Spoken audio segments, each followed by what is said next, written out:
it is very easy for me to open a Coinbase account or a CoinDCX account and give my KYC and say, hey, here's my money, buy some BTC or buy some ETH or buy whatever towards this particular wallet for this service. And it runs in a very automated fashion. It's like providing a mandate. So here, imagine you need a land record, it's available for you 24/7, right? So something like that. And it's proven credentials, and you can look at the veracity and all that kind of stuff. Checking the credentials or the verification or the veracity of something that you're looking on the chain, or you're trying to put your crypto to use by supplying it, by loaning them out and get some interest.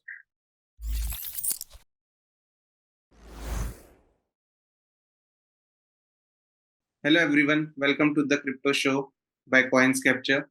I'm your host MJgonsalves, and today we have Mr. Pradeep from Obvious Wallet. Welcome, Mr. Pradeep. Hey, thank you, MJ. It's great to be here in the Coins Capture podcast. Good to be here with you. Thanks for having me. So, Mr. Pradeep, we'll start with your introduction, how you started your Web3 and crypto journey, and then we'll start out about Obvious Wallet, what all the smart contract wallets are, and then we'll go down to it. Fantastic. So as with most other folks, I've been trained as an engineer and have been working in various Web1 and Web2 companies for the last 2 decades. In my last job, I was just looking at how things are evolving. Then I figured out, hey, Web3 seems to be the new big thing, but I was generally curious, as with everyone else, as to what it is. So my first brush with Web3 happened very, very late, actually. I started off in November 2021 when things were really at the peak. That was the peak bull market, and naturally, when there is a peak bull market, everybody says, "Oh, what is this?" And you need to take attention, because not a day goes by without everybody around you saying that, "Hey, this is something big. Bitcoin has hit $60,000, and Ethereum is at $5,000, and all the good stuff." And then you start questioning, man, did I miss the boat? And naturally, you don't want to miss the boat. Then you start researching, talking to friends and all that. And that's when I reached out to one of my friends from my time at Ola. His name is Jebu. Jebu is my co-founder right now. And when I reached out to Jebu to say, hey, how are things happening in crypto? Because I knew that Jebu has been an OG in the crypto space. He has been working for quite some time. Just like you said, MJ, like he has been setting up mining rigs and trying various things, right? And he gave me a perspective of decentralization, the elements of trustlessness, permissionlessness, and all of these things. And that fascinated me. And then I said, Jebu, I want to talk more. So I went to meet Jebu, and Jebu says, hey, by the way, Himanshu is also interested. Himanshu is the other person with whom I used to work together at Ola. So me, Jebu, and Himanshu were the 3 people who used to work together at Ola. Right? Himanshu used to lead engineering, I used to lead product, and Jebu was our architect. Right? And when we went both of them, Himanshu was saying, hey, by the way, I'm very, very deep into DeFi. I'm doing ABCD. These are the protocols I'm checking out. And have you done this? Have you done this? Are you on this Discord? Are you on that Discord? I said, well, hold on. You're giving me too many things. Let ease me in slowly. So Jebu, being the kind guy, he wrote a Notion document explaining that here are the steps for it to get started in Web3. Right. And then Himanshu said, hey, here are a few protocols that you need to check out and set up a wallet and all that. And then I got hooked. Right? That's how I got started in Web3, thanks to Jebu and Himanshu, who are now my co-founders. That's great. That's a very inspiring. Like the ones you were working with, now they are your co-founders. That is great to know. So in this podcast, as we were discussing about, like right now, self-custody is more important. So why is self-custody important, and what exactly Obvious Wallet is disrupting, and what Obvious Wallet is doing to change it out the current market, basically, for wallets? Fantastic. So if in case you look at the ethos of blockchain, right, I think they come with 3 fundamental aspects. One is the decentralization. Why is decentralization critical? Because it brings in 2 very interesting aspects, what is called as trustlessness.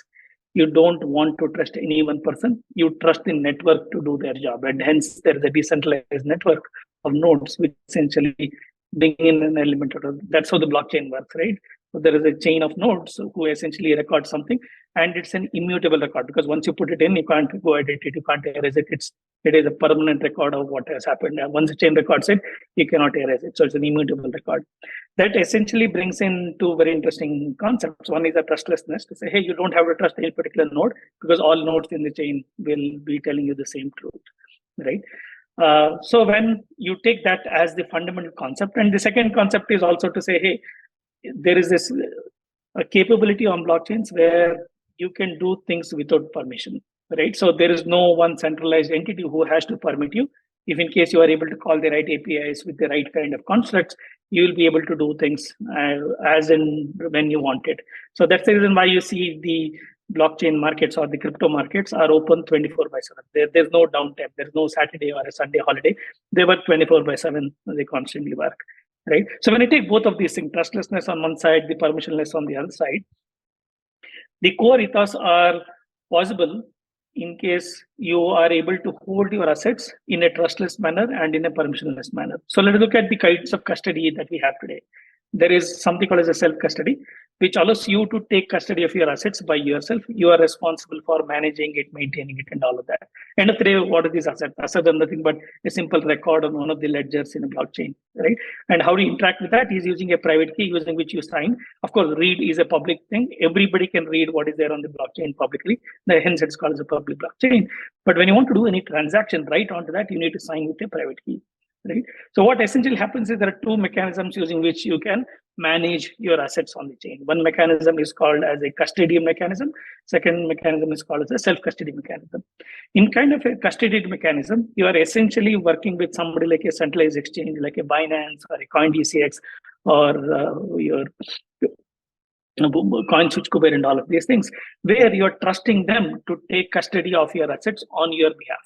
Why do people do that? It is because of simple thing like convenience.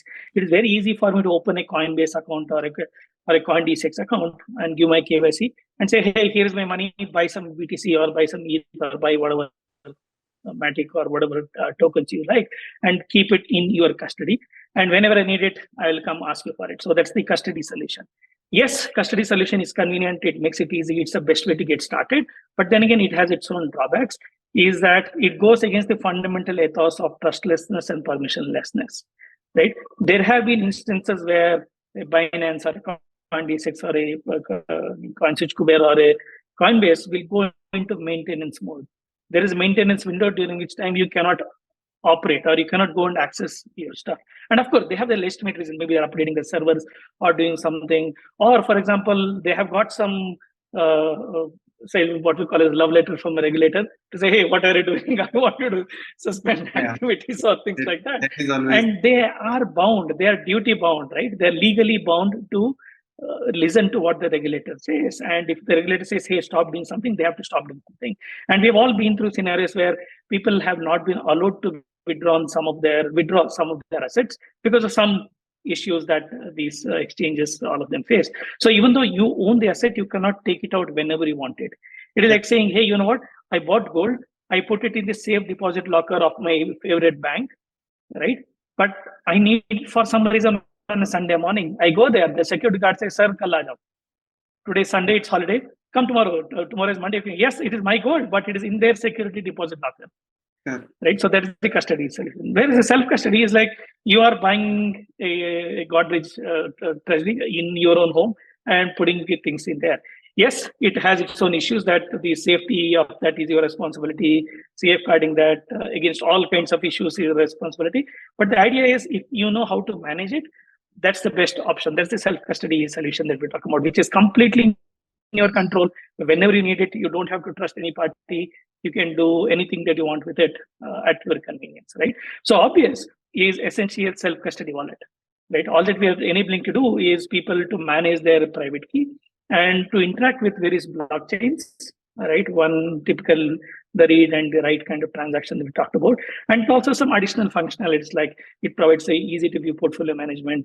It allows you to add multiple wallets together because I have not come across a degen who has only one wallet. A degen usually has multiple wallets and she or he wants to use it for different purposes, right? How do you look at all of them together without having a single point of failure? Second, people do use different wallets for different use cases. A ledger for holding things for the long term, a hot wallet for participating in airdrops and stuff like that. Then there are some burner wallets for you to test out new stuff and all that. So the question is, how do you keep a view on all of them? So there is an opportunity for you to build something called as a watch list where you can watch a bunch of wallets as well. So some of these are the things that are provided by Orbis. And of course, it allows you to do transactions in terms of we allow you to look at swapping, bridging, all of them as inbuilt things. Of course, we'll talk about this detail as we discuss the wallet down the line. But then again, at a very high level, if in case you are new in crypto, it's okay to get started with a centralized custody solution. But as you evolve, I request you to kindly take self-custody. As people in the industry would like to say, not your keys, not your coins. So please be careful and use any wallet of your choice. MetaMask is fantastic, Trust is fantastic, Rainbow is fantastic, or even Obvious is fantastic. Do any of these, but take custody. If there is good amount of money, buy a hardware wallet and thank me later. Right. Yeah, it's very important in today's condition, like the regulations are related to India, like or else any exchanges which goes down in a night.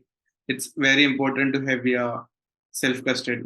So with that, like Obvious started with EOA wallets, right? And now they have, like, you guys have been switching to smart contract based wallet. So why it is and how you started, what exactly are you doing now? So as I said, right, so we started during the peak of all things crypto. But then again, when we started looking deeper into the landscape, we figured out there are two major use cases that people go after in crypto. One use case is what we call a speculation. The other is utility. Speculation is basically where people say, hey, you know what? I have some money. I want to put that money into crypto and watch it go to the moon. Right? It's like I'll buy a Dogecoin and Dogecoin will go to the moon tomorrow and I'll be a millionaire and I'll buy a Lambo. And then, hey, MJ, thank you so much for the tip. Right? And for these people, there are a whole lot of exchanges and others who are catering to this kind of a need. A Binance or a CoinDCX or a CoinSwitchCube and all of them are already catering to the need. They allow you to buy crypto and watch it go to the moon. And if by chance it doesn't, you can change your portfolio and update and all of that kind of stuff. And the second use case, which is nascent, is basically bringing utility to crypto. So it's like, hey, you know what? I have crypto. I do not just use it as a speculative instrument, but I use it as a real world utility instrument. For example, you might have heard of scenarios like IIT Kanpur giving out degree certificates on the blockchain, right? So you can go look it up there. Similarly, there are a few other government departments trying to digitize some of the records and putting them on the blockchain so that there is a completely immutable record of that, and then you can go look that up and stuff like that. Similarly, there are very interesting other use cases in terms of DeFi where people are bringing in new financial constructs to enable people to interact with the finances in a new way. Like typical examples like highly over-collateralized lending, like what Aave does and stuff like that, right? So naturally, when you look at some of these use cases, we call this a utility use cases. Here, you're not looking to multiply your money 100 times overnight, like what the believers of altcoins do. But here, you are trying to get some real utility for the crypto that you have.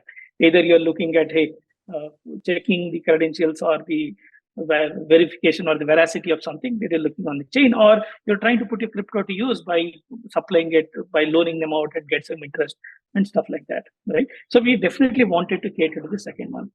So what was happening is all of these kind of utilities, like the DeFi utilities, the things that you could do around with NFTs, or the things that you could do with various other real-world applications on chain, were not so very obvious to people. Everybody thought crypto means, okay, buy some coin and wait till it goes to the moon, or you cry when it doesn't go to the moon kind of stuff. So I thought, how do we make some of these things obvious? So the easiest mechanism for that was to try and build a wallet, because wallet is the gateway to all of these things. And people said, hey, use MetaMask, and we love MetaMask.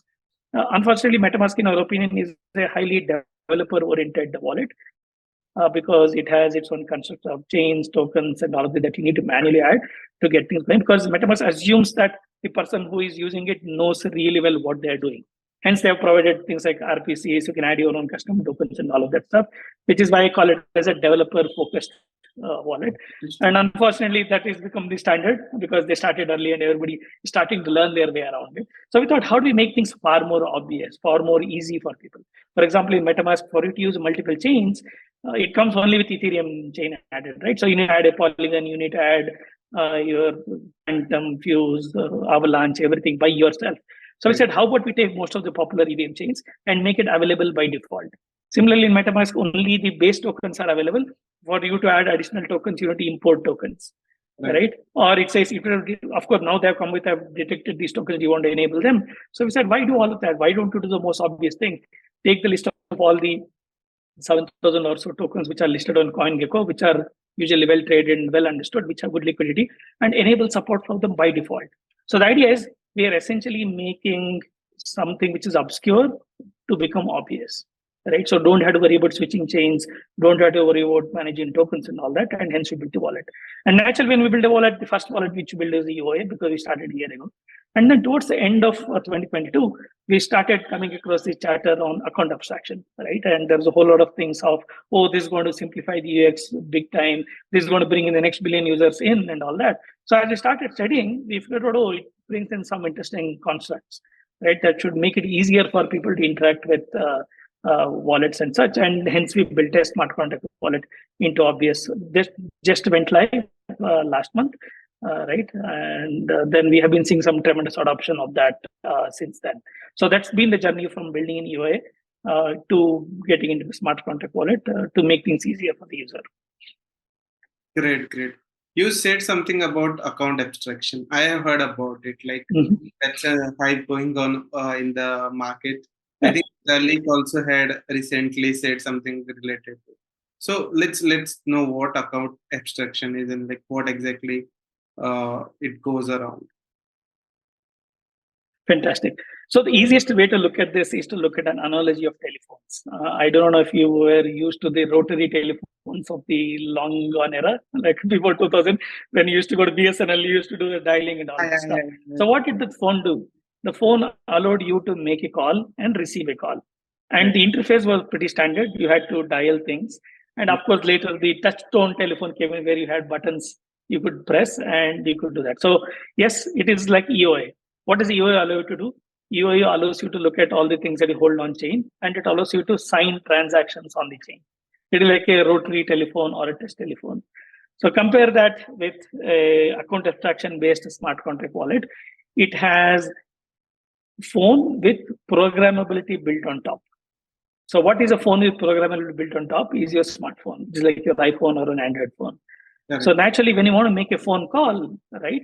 Yes, you can do the touch kind of thing where you can dial all of that stuff, or you can go to the address book, pick an address and say call this, or you can add an app like WhatsApp and say through WhatsApp make a call, or you can add an app like Telegram and say through Telegram make a call, or you can add a Slack or a Skype and all of these kinds of things. You're still making a call. It's like you're still signing a transaction on the chain, but the interface is programmable. Unlike the rotary phone or the touch stuff, you have multiple other interfaces that are available. So that brings in very, very interesting use cases. So what is happening here is the underlying account is being abstracted out from the user. So I assume account is your job of making a phone call. So when you made a phone call with a landline, you had to do the rotary dial or the touchstone kind of stuff. And then all that you could do was a call.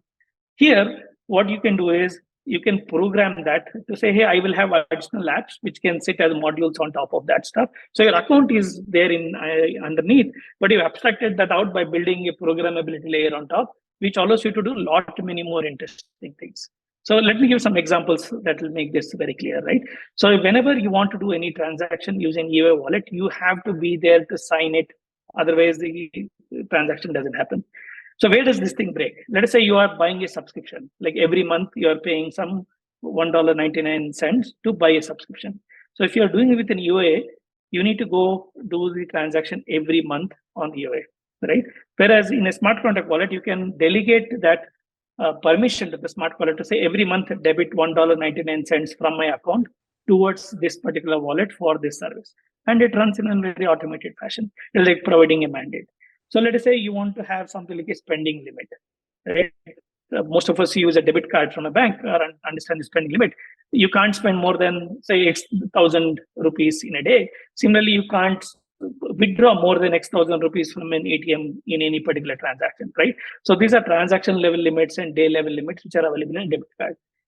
Are these good? Yes, because it helps you stay within those limits. And interestingly, either the limits are configured by the bank through the regulation that they put their own mandates. As a user, you can also go in and program those limits to say, hey, do not do more than 10,000 per transaction and all of that kind of stuff. So that allows you to safeguard your assets So imagine when there is an unauthorized use of your wallet, somebody has fished and taken over. With a smart contract wallet, you can limit the damage that can happen. You can say my spending limit for the day is $1,000, not more than that. So imagine $1 million, not all of them can be taken away because the transaction limit has been set to 1,000. And for you to change that, you need to go through a two-factor authentication mechanism and all that to take over. Whereas in case of UA, the minute somebody has your seed phrase, the whole thing is gone. They can just move everything that you have within a minute. The same thing applies for NFTs as well. To say you cannot do so many transactions in an NFT, you can build all of these things. So this is what I call as programmability.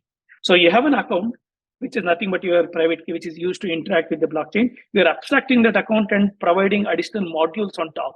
Imagine a telephone with a WhatsApp, with a Skype, with a Zoom, with a Slack, and all of these kinds of things. Yes, they allow you to talk with one another. It's like signing a transaction, but allow you to do a lot many more things in a very programmable way. So this is a very, very a crude example that I could give, but I hope it gives the context. Then there are some additional capabilities that account abstraction brings in, right? So it brings in two very interesting concepts called as bundlers and paymasters, right? So what does a bundler look like? So when a user wants to do any transaction on the chain, all these transactions or what are called as user operations are sent to the bundler. Bundler takes all of them together, right, and tries to optimize for gas for you. Imagine 200 people are essentially sending a transaction. A bundler can probably combine a few of those transactions together and help save on gas, right? So that's what the bundler does. Of course, it does the signature validation and all of these base stuff as well to ensure that, hey, things are done and only legit transactions are led through, and there's no replay attacks possible and all of that stuff that it does. The other concept, which is the paymaster, which comes with the account abstraction, which is the AP437, is basically allows somebody like a DApp to sponsor a transaction. Let us say you are interacting with a DApp and the DApp is allowing you to do something. What if the DApp says, hey, you know what? If in case you do transaction, I will pay gas for you. It is like ordering food on a food delivery app. And the app says, don't worry, the delivery is free, the delivery charge is taken by me. Just order the food, right? Because they want to encourage more and more people to do transactions. So dApps can also say all transactions above a particular limit, gas is free. So they're encouraging you to do transactions above limit. Imagine everybody's doing a $1 transaction, and if the dApp says anybody who does $10 or more, I will make the gas free for you. And maybe people want to do that. So this isn't possible. This wasn't easily possible in the world, whereas in smart contract world, having this paymaster, it allows you to do that. The very interesting thing that comes in is paymaster can also allow you to pay fees in any other ERC token other than the native token as well, right? So let me unpack that a bit. Anytime you want to do a transaction using an UA wallet, like a MetaMask or a Trust or a Rainbow, you are requested to pay gas fee depending on the token which is native to that chain. So on Ethereum, it is ETH. On Polygon, it is Matic, and so on, right? So, but what if in case you only have USDC? Imagine you did a gig and the project that you worked on paid some USDC. And now you want to use that USDC on Ethereum, and only way for you to do that is buy some Ethereum, load it onto the same wallet, use that to pay for gas, and then take the USDC or do something with that. For you to do anything with USDC, you require some ETH. So smart contract wallet, using the capabilities of Paymaster, allows you to pay some USDC itself towards the gas. Paymaster then internally converts it into the native token of that particular chain and allows you to go through the transaction. So which means from a user viewpoint, you have three massive advantages now. One massive advantage is you get programmability into your wallet, which means you can allow you to do a lot many more things than what an UA does. Second, it allows you to save on your time and effort. Like, for example, whenever you want to do a swap, in any way, first you need to approve the token, then you need to sign the transaction. Here, both of them can be combined together into one bundled transaction, and then the whole thing will go through. And third, instead of you wasting your ETH, as people love to say, ETH is for stacking and staking. Right? You stack as much ETH as possible and then stake it and earn the money and be happy. Don't burn it, please. Because the opportunity cost of you burning an ETH is very, very high. Imagine in March this year, ETH was 1,300. You had burned some 100 ETH for whatever the transactions. Now the ETH is like 1,900. That's an opportunity cost lost. Why do you want to do that? Use an USDC or use some stable coin and do that. And then you stack and stake your Matic.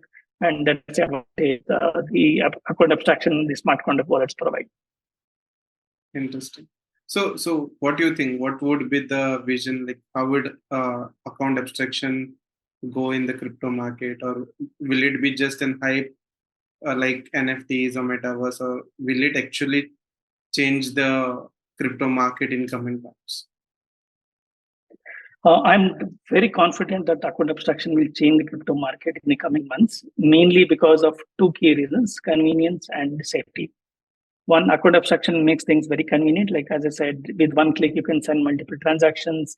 You can pay for gas fee in any of these particular ERC20 tokens. You can bring in programmable modules, which allows you to do a lot much more than what a EOA does. That is on the convenience element. On the safety element, unlike an EOA, which is controlled by one single seed phrase, one single private key, a smart contract wallet can have multiple signing keys, right? You can associate multiple signing keys with a smart contract wallet, which allows you to offer very interesting things like social recovery, right? Which allows you to do things like, hey, multiple signatures to go through a transaction, which allows you to offer things like two-factor authentication and all of that, right? Which it provides far more safety for a user, right? So over a period of time, most of the dApps today are geared towards the UA wallet, but we are seeing off late a lot of them are slowly coming up and providing support for these smart contract wallets.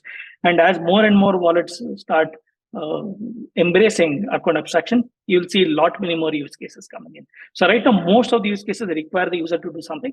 And when user desire programmability and interesting things will start happening. It's like the transition from a phone to a smartphone, right? People said, oh, smartphone is a very expensive piece of thing. I can do what I can do.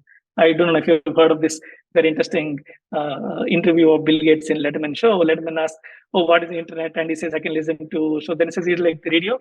Then he says, I can listen to something which is like the tape recorder.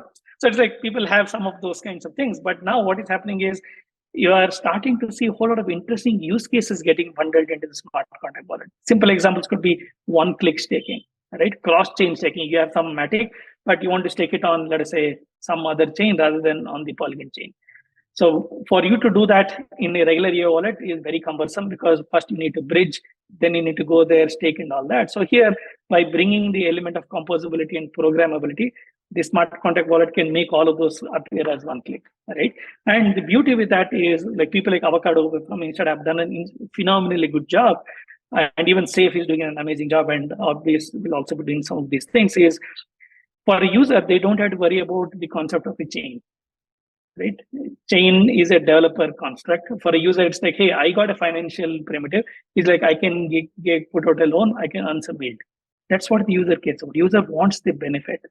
She doesn't want to worry about, oh, what is the chain, what is the token, what do you assign and all that. She wants the convenience of, oh, you know what, I want to deploy some of my idle cash so that I earn some interest on top of that. That's all they care about. On what chain, on what protocol and all of that, somebody else can handle that. Right. So once you are able to abstract out the underlying things and provide only the benefits that the user is looking for, you can see a lot many more users coming into the ecosystem and trying to do all of these things. Correct. So these all things you are doing at Obvious Smart Wallet, right? But with this, what are your future plans? What are you looking for a long term? What Obvious will be doing? How it would be disrupting the market in coming times? So I think I wouldn't call it as disrupting the market. I would say it is furthering the market is how I would like to look at it, because we are too small at this point of time to be able to say, to be able to clearly articulate this how things go. But then again, given the fundamental motivations of humans and looking at how they plan their finances, I believe crypto holds a lot of promise that the regular systems cannot provide. For example, regular banking has issues that we talked about. Closes on a Friday evening, doesn't open till Monday morning. Even when you do a cross-border transaction, Swift doesn't work on immediate basis, right? It takes 2 or 3 days, and if there is a holiday, the whole thing is gone and all of that kind of stuff. So once people start waking up to the permissionless element, look at UPI. UPI in India revolutionized the digital payments, right? It was 24/7, of course, within particular limits of like a lakh or so, but it still allows for transactions to go through all the time, which means business can run 24/7. Imagine same thing like that happening at a global level. You are able to move money across continents, businesses run 24/7, invoices get paid, salaries get paid, all of these kinds of things. And then these are just the financial primitives. And imagine you are looking at other use cases as well, right? You are bringing real world assets onto the chain. Like people are looking at bringing real estate onto the chain. People are looking at bringing treasury bills onto the chain. People are looking at bringing bonds and all of them onto the chain. Marks card, digital certificate, land records, and a lot of these things coming onto the chain. So imagine you want something from a government office, you need to go between 10 and 3, otherwise it doesn't work. Here, imagine you need a land record, it's available for you 24/7, right? So something like that. And it's proven credentials, and you can look at the veracity and all that kinds of stuff. So when you look at this, it essentially begets 3 things. There is something called the real-time stuff. Everything works real-time. Everything works all the time. There is no holiday. Things will work all the time, right? And third, everything is driven by my control, under my permission, under my oversight as a user. Like you cannot do things which I don't want you to do unless until I permit you to do that for me, right? That's where the smart contracts, all of these elements come in. So if in case you look at, these are the universal truths that will not change, and that's what will drive more people to adopt this, right? So then you start looking at what are the use cases that evolve, and how does a wallet like OBS enable some of these use cases, right? So which means first the use case is going to be about safely store my digital assets. Like safety becomes critical. So we are looking at building a whole lot of things on the safety side, which is like probably the example that I gave, like the spending limits, 2-factor authentication, right? All of these kinds of things, and even things like pass keys to say, hey, I want to work with biometrics on my phone or biometrics on my device to work through that. That's the safety element. Second element is, okay, I got safety, I have some assets, but when the assets are lying idle, they're not doing much for me. Can you put them to use? Can you get some yield on them? Can you make them earn some money for me, kind of stuff? So that becomes a second opportunity. The third opportunity becomes like, hey, you know what? Yes, they're lying idle, but then again, I want to actively play a role. I want to actively deploy them in some earning pools, some liquidity provider kind of mechanisms, and then be able to earn something. So people who are knowledgeable, they want to go do that, right? So it's like a savings account versus a mutual fund kind of stuff. Savings accounts earns you some interest, but mutual fund earns you better returns because they're index sensitive stock. So people will want to go do that. And the last one, of course, is the payments. Like I want to pay MJ pretty easily, right? Hey, I have MJ.eth, and then I send you something, you send me something, things work. And it doesn't matter which part of the world you are in. And then this is where things become slightly interesting. We are seeing a massive collision between the fiat and the crypto world so far. But there's very interesting pockets where we are also seeing a whole lot of cohesion between the crypto and the fiat worlds. Right. So 2 interesting things that I wanted to bring up is, one, Europe has come up with this new regulation called MiCA, that allows for holding of cryptocurrency, transaction of cryptocurrency, and all of that. So closely on their heels, now we are starting, Indonesia is coming to say, hey, these are all the tokens which are legal and you can do stuff. There are other countries which are saying Bitcoin is legal currency, legal tender, you can do their own thing. Hong Kong is opening up, Singapore is opening up, Dubai is opening up, right? So a lot many more countries are opening up and saying, I will allow you to easily move between crypto and fiat. And of course, some of them are wanting to do KYC and all that, which is naturally their prerogative as geographies or as governments who are elected by their constituents. They want to do it right by their constituents, which makes sense. So what was massive collision is now become slowly cohesion, right? And over a period of time, the boundary between crypto and fiat will blur. So there will be a time, there is already some very, very good product. If you look at Juno, is an amazing product.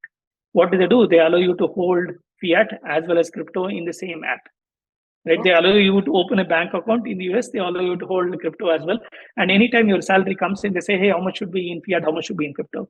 Similarly, there are many other things that are evolving, which are blurring the boundary between crypto and fiat. And we want to do the same. Imagine you have an account and it's, I have so many rupees, I have so many ETH as well inside that. So when you look at your overall net worth, it's adding your rupee and your ETH net worth total and show you the net worth. But when you do a transaction, right? So let us say it's like you doing an UPI transaction, right? So I want to pay for a coffee 10 rupee, I'll choose something. Let us say I want to pay for a flight ticket, some 20,000 rupees. I have 12,000 in one bank account. I have, let us say, 15,000 in the bank account. So what do? I transfer 8,000 from the 15,000 account into 12,000 account and then do the UPI using that. Right? So similarly, something like that it could also happen here. To say I have some rupee, I have some ETH, and I need to pay some ETH for this thing. Okay, I'll convert some rupee to ETH immediately, or I'll convert ETH into rupee immediately, and then go able to and do this transaction. So the boundary between fiat and crypto becomes thinner and thinner, which means now instead of saying, hey, you know what, I want to deploy some ETH into Aave, becomes I want to deploy some percentage of my net worth into Aave. So I'll just say, hey, you know what? I have 25,000 rupees in my overall account. 12,500 is in rupee. 12,500 in ETH. I want to put 20,000 into Aave. You go figure it out how it can happen. Because as a user, I think I have 25,000 rupees. Some of it is in ETH, some of it fiat crypto. Why do I care? Right. I have 20,000, right? Put 20,000 into Aave, earn me my interest. Right. So I think similarly, it could also be the other way. So now, sorry, just to finish on that thought, is that once you're looking at a cohesion of like fiat and crypto, and the boundary between become blurrer, you can look at many more interesting things. Like, hey, I want to get loans, right? I want to buy some real estate. I want to buy some treasury bills. I want to buy some bonds, and I want to buy some stocks, and all of these kinds of things start becoming available for people. Great. Yeah. I think it was great, Pradeep, to know about wallets and everything today. And account abstraction was something new for my audience also. I think that would let our users and our audience to get something new from this podcast specifically. So great to have Pradeep on this Coins Capture crypto show. And I think that's it for today. We'll get to know more about Obvious. We'll ask our audience to follow Obvious also, and do follow Coins Capture for our podcast. Sure. Any closing thoughts? I think two thoughts. If in case you're on the boundary, don't think too much. Just get in. Crypto has amazing opportunities. Talk to right people. Follow Coins Capture. They provide good information, right? And do follow Obvious as well. And get in. And there is a wonderful world for it to explore. And I wish you all the best. Thank you. Have a nice day. Thanks for having me, Jay. Bye.